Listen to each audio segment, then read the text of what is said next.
put them together and where you place your hands, like left hand inside, left hand outside, right hand inside, two hands outside, right?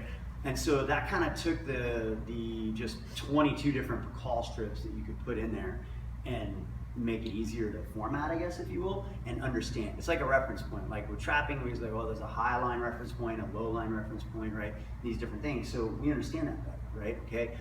Like when you're wrestling, you know, you have a cross collar grab, same side grab, sleeve grab. You have all these different things. So if you have a reference point to the situation, it makes it easier to drill it and learn it. Okay. And then, of course, your ultimate goal is what? Well, when it happens, right, your body's recognizing the reference point, right? Because once again, if you think about it, you're going to run slow.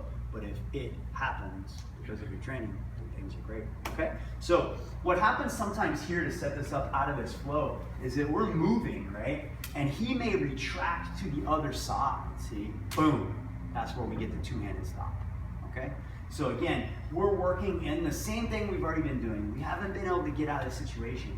And all of a sudden, he retracts that line, right? Like this one would be it, but right here, all of a sudden, look, he disengages and comes with the backhand. So he changes the game on us, okay? It can easily happen. So I'm gonna go two-handed stop, and you see the tip is here. So all I do is turn this hand up. Sorry, if that makes sense. I insert my hand right here towards the to the bicep. So a lot of times this goes boom like that, and I push right there. This peels right out. Okay, so we call this a parallel cant, right? So as by nature, if I go to here to here to here, and I just bow, that's it. They joke about it because they said your arm's parallel, and you can't believe how much it hurts. What are you It's called a squeezing? parallel cant. Are you squeezing? I'm just holding this right here, but the lock is rotating his wrist that way. So I'm trying to bring his fingers this way and just steering wheel wrench that wrist right off his arm, all right? And so by doing this, you catch that bicep, and then you just bow. That's it. Okay, so this is actually really fun in jiu-jitsu because people don't know it, and then it sneaks up on them because they grab the collar and then you grab their hand, and then you insert just holding it, and then you insert in that bicep, and then you start to go, and you start to see people move kind of quickly on because they didn't realize what you've got until the pain starts happening. That's why wrist locks are illegal, right? Okay, so it's a very cool move to play with when you're rolling or just from the grab or anything else. Okay, so if we put that same method into play. And he's here, I'm passing and doing all this stuff. During one of the passes or the unbox, he lines up for the backhand. You see it, okay? Later, we make it a fake and he sticks it, right? So which is even cooler, right? But I go two-handed stop, okay? This hand goes right here on the wrist and I push that blade to 12 o'clock, okay? I'm on the flat again, which is cool. I insert that hand, right? And I bend his arm that direction, right? Bicep or shoulder's fine, okay? And I just put a little bit in, right?